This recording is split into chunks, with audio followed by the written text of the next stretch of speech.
जिंदगी खुद अपनी मेहमान सरफरोशी की तमन्ना मत।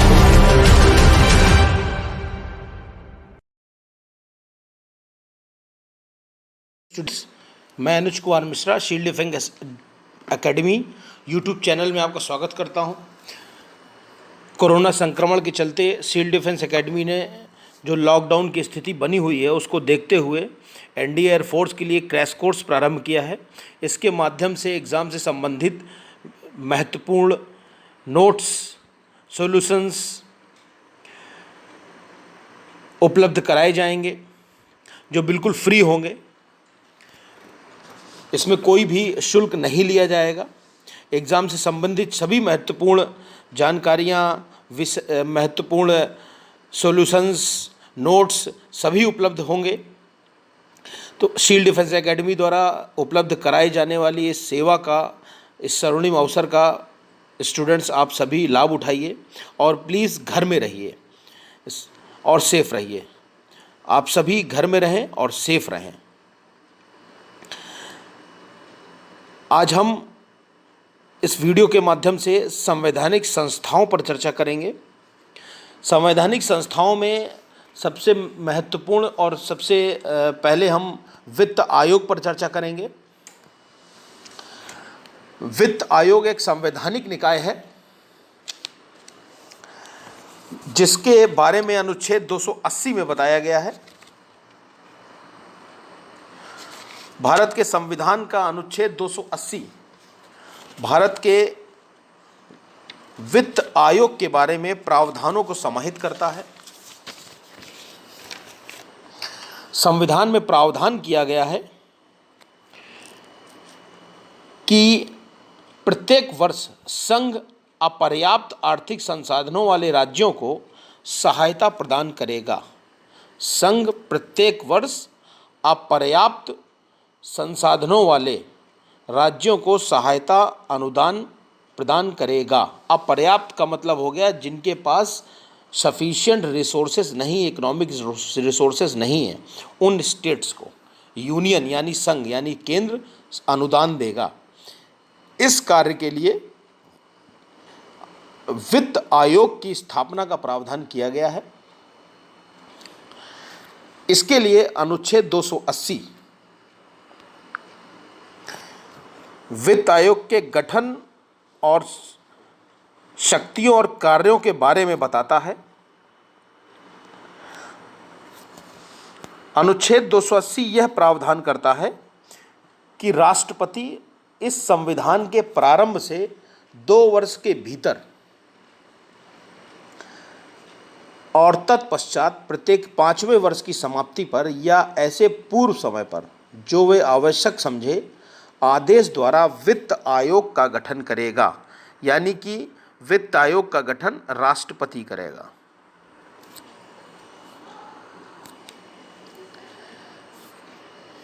अनुच्छेद 280 के अनुसार वित्त आयोग में एक अध्यक्ष एवं 4 सदस्य होंगे जिनकी नियुक्ति राष्ट्रपति द्वारा की जाएगी।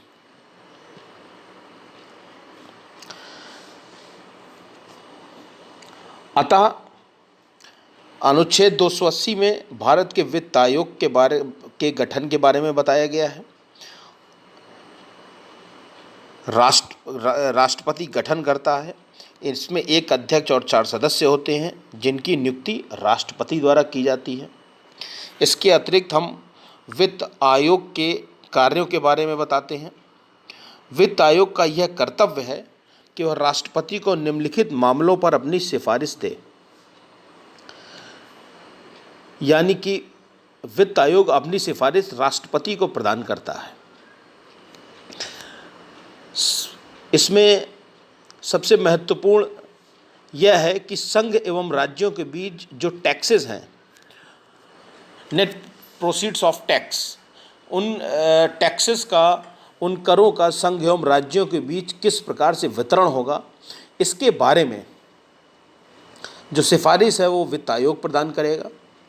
भारत की संचित निधि में से राज्यों को जो सहायता दी जाएगी वो किस प्रकार होगी, कैसे होगी, इस पर अपनी सिफारिश राष्ट्रपति को वित्त आयोग प्रदान करता है।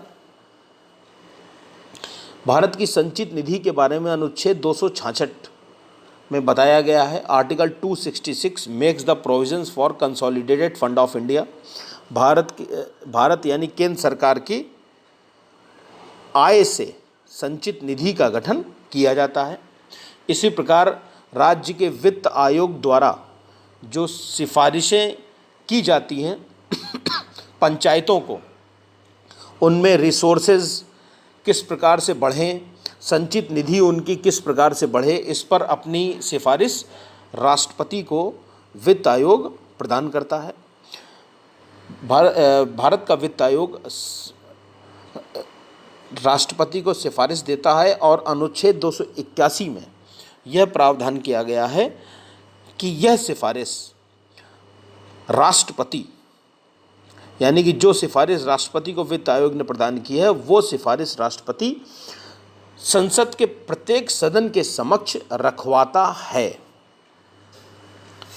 तो सबसे इंपॉर्टेंट याद रखिएगा, भारत के वित्त आयोग का गठन अनुच्छेद 280 में है। एक अध्यक्ष 4 सदस्य होते हैं जिनकी नियुक्ति राष्ट्रपति करता है। सिफारिशें 5 वर्ष के लिए होती हैं। अपनी सिफारिश राष्ट्रपति को देता है और राष्ट्रपति यह सिफारिश संसद के प्रत्येक सदन के समक्ष रखवाएगा। प्रथम वित्त आयोग का गठन 1952 में किया गया था, 1951-52 में, जिनके अध्यक्ष केसी नियोगी जी थे। यहाँ हम कुछ प्रमुख वित्त आयोग उनके अध्यक्ष के बारे में बता रहे हैं, इनको नोट करते जाइएगा। प्रथम वित्त आयोग के अध्यक्ष केसी नियोगी जी थे। द्वितीय वित्त आयोग के अध्यक्ष के संथानम जी थे।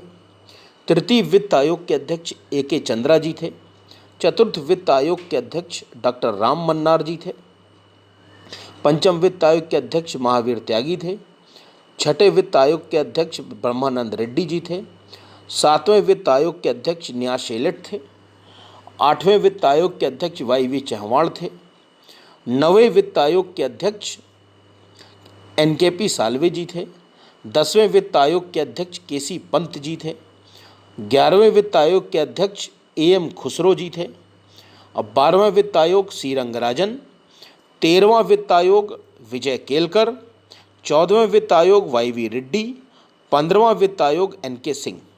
वर्तमान में 15वां वित्त आयोग चल रहा है जिसके अध्यक्ष एन.के. सिंह जी हैं। ये वित्त आयोग के बारे में कुछ प्रमुख तथ्य हैं जो मैंने आपको प्रदान किए हैं।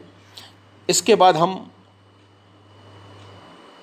आगे निर्वाचन आयोग के बारे में चर्चा करेंगे, जिसके लिए सबसे प्रमुख अनुच्छेद 324 है।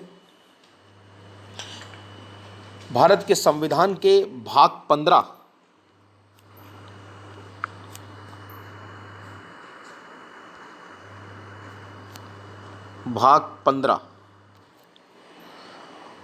और अनुच्छेद 324 निर्वाचन आयोग के बारे में बताता है। निर्वाचन से संबंधित प्रावधान भाग 15 में अनुच्छेद 324 से 329 तक बताए गए हैं। अनुच्छेद 324 यह प्रावधान करता है कि चुनाव के संचालन का अधीक्षण, निर्देशन एवं नियंत्रण करने के लिए एक निर्वाचन आयोग होगा। यह निर्वाचन आयोग राष्ट्रपति, उपराष्ट्रपति, राज्यसभा, लोकसभा और राज्यों की विधानसभाओं के चुनाव का संचालन करेगा। निर्वाचन आयोग एक स्वतंत्र निकाय है।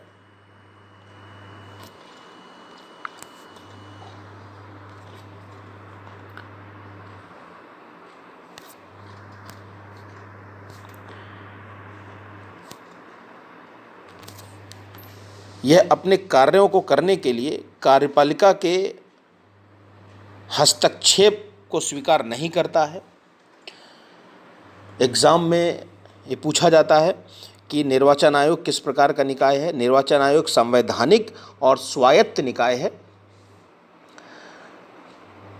यह सरकार के हस्तक्षेप को स्वीकार नहीं करेगा, अर्थात यह बिना कार्यपालिका हस्तक्षेप के अपने कार्यों को करने के लिए सक्षम है। यह आयोग मुख्य निर्वाचन आयुक्त एवं ऐसे निर्वाचन आयुक्तों से मिलकर बनेगा जैसा राष्ट्रपति समय समय पर निश्चित करे। मुख्य चुनाव आयुक्त और चुनाव आयुक्तों की नियुक्ति राष्ट्रपति द्वारा की जाएगी।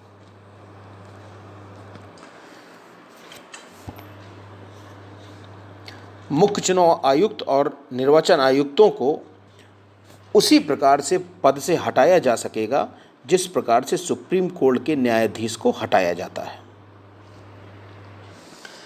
तो सबसे महत्वपूर्ण यह है कि भारत के निर्वाचन आयोग मुख्य चुनाव आयुक्त और अन्य निर्वाचन आयुक्तों से मिलकर बनेगा।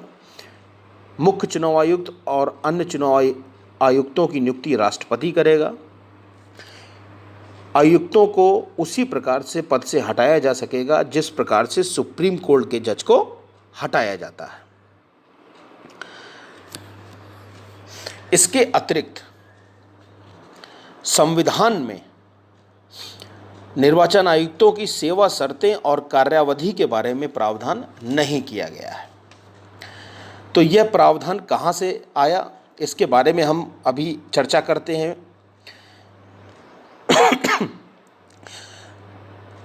मुख्य निर्वाचन आयुक्त एवं अन्य निर्वाचन आयुक्तों की सेवा शर्तों के लिए संसद द्वारा एक अधिनियम 1991 में पारित किया गया। इस अधिनियम के अंतर्गत मुख्य निर्वाचन आयुक्त एवं अन्य निर्वाचन आयुक्तों के वेतन, पेंशन और सेवा शर्तों को अभिनिश्चित किया गया। 1993 में इसमें संशोधन किया गया जिसमें यह प्रावधान किया गया कि मुख्य निर्वाचन आयुक्त एवं अन्य निर्वाचन आयुक्तों की कार्यावधि उनके पद ग्रहण करने से 6 वर्ष तक या 65 वर्ष की आयु तक होगी। यानी कि उनकी कार्यावधि सेवा शर्तें 1991 के कानून के द्वारा निर्धारित की गई, जिसके अनुसार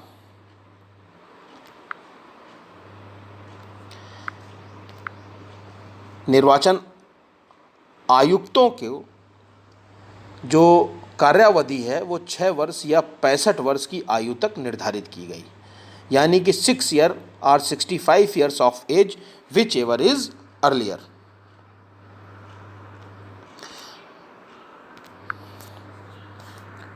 छः वर्ष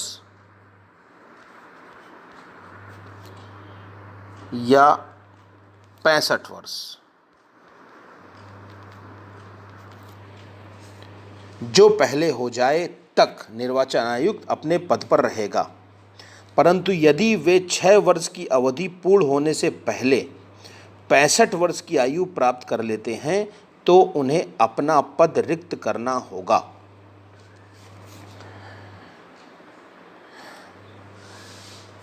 इस कानून में यह भी प्रावधान किया गया कि मुख्य निर्वाचन आयुक्त एवं अन्य निर्वाचन आयुक्तों के बीच अगर मतभेद है तो सभी निर्णय मतभेद में बहुमत द्वारा लिए जाएंगे। ये बहुत महत्वपूर्ण है कि सभी निर्णय बहुमत द्वारा लिए जाएंगे। यानी कि निर्वाचन आयोग में जो निर्णय होते हैं बहुमत के आधार पर होते हैं। इसके अतिरिक्त हम निर्वाचन आयोग के कार्यों के बारे में चर्चा करेंगे। अनुच्छेद 324 के अनुसार निर्वाचन आयोग के निम्नलिखित महत्वपूर्ण कार्य हैं। राष्ट्रपति, उपराष्ट्रपति, राज्यसभा, लोकसभा और राज्यों की विधानसभाओं के निर्वाचन के अधीक्षण, निर्देशन एवं नियंत्रण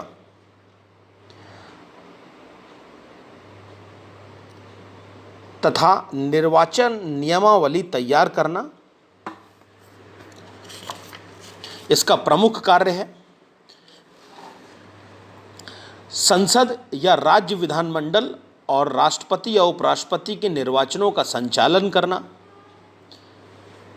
राष्ट्रपति या राज्यपाल को इस प्रश्न पर सलाह देना कि क्या संसद या राज्य विधायिका का कोई सदस्य निर्हरित हो गया है या नहीं।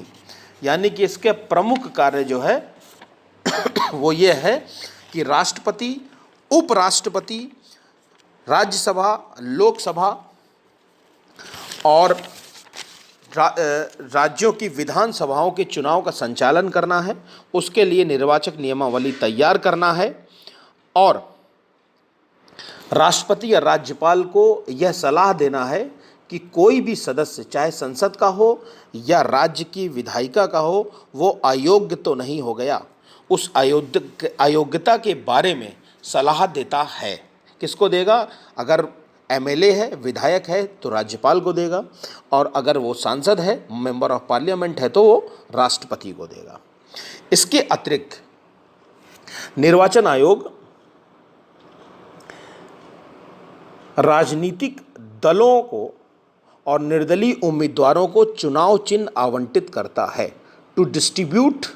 To allot the election symbol, चुनाव चिन्ह, to all political parties and जो निर्दलीय उम्मीदवार हैं उनको चुनाव चिन्ह आवंटित करता है। यह राजनीतिक दलों को राष्ट्रीय या क्षेत्रीय दल के रूप में मान्यता देना है। यह मान्यता देता है, ये सर्टिफाई करता है कि कोई भी पॉलिटिकल पार्टी नेशनल पार्टी है या रीजनल पार्टी है। राजनीतिक दलों के लिए आदर्श आचार संहिता तैयार करता है। जो मुख्य चुनाव आयुक्त होता है वो परिसीमन आयोग का भी पदेन अध्यक्ष होता है। जो डिलिमिटेशन कमीशन है उसका वो अध्यक्ष भी होता है। तो ये बहुत महत्वपूर्ण जानकारियां हैं जो एग्ज़ाम में पूछी जाती हैं। थोड़ा सा राजनीतिक दलों के बारे में हम चर्चा कर लेते हैं कि कोई भी राजनीतिक दल राष्ट्रीय दल है या नहीं, इसके बारे में कुछ कंडीशंस बताई गई है।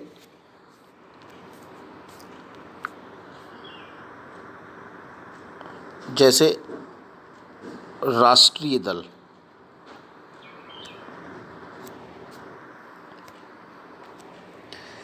यदि किसी राजनीतिक दल को कम से कम 4 राज्यों में मान्यता प्राप्त हो तो उसे राष्ट्रीय दल के रूप में मान्यता मिल जाती है।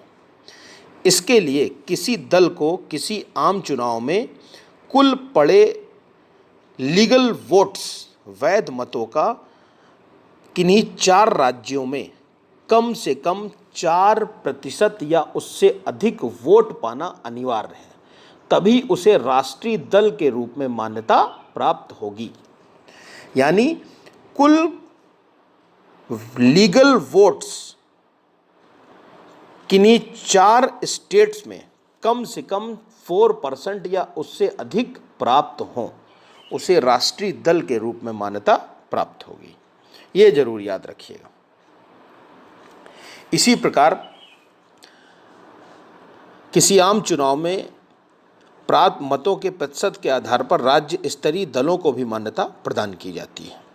विधानसभा के प्रत्येक 30 सदस्यों के अनुपात पर कम से कम 1 सदस्य चुना जाना अनिवार्य है, तभी उसे राज्य स्तरीय दल के रूप में दर्जा प्राप्त होगा। या कोई राजनीतिक दल 5 वर्षों तक सक्रिय रहा हो और चुनाव में उस दल का किसी राज्य से लोकसभा के प्रत्येक 25 सदस्यों के अनुपात पर कम से कम 1 सदस्य रहा हो तो राज्य स्तरीय राजनीतिक दल का दर्जा मिल जाता है। अतः आज हमने संवैधानिक संस्थाओं में निर्वाचन आयोग और वित्त आयोग के बारे में चर्चा की है। इसी प्रकार हम वीडियोस के माध्यम से कुछ इम्पॉर्टेंट टॉपिक्स पर चर्चा करते रहेंगे। शील्ड डिफेंस एकेडमी के जो क्रैश कोर्स है जो बिल्कुल फ्री है, उस सेवा का अवसर का लाभ उठाइए और देखते रहिए shield defence academy YouTube channel. धन्यवाद।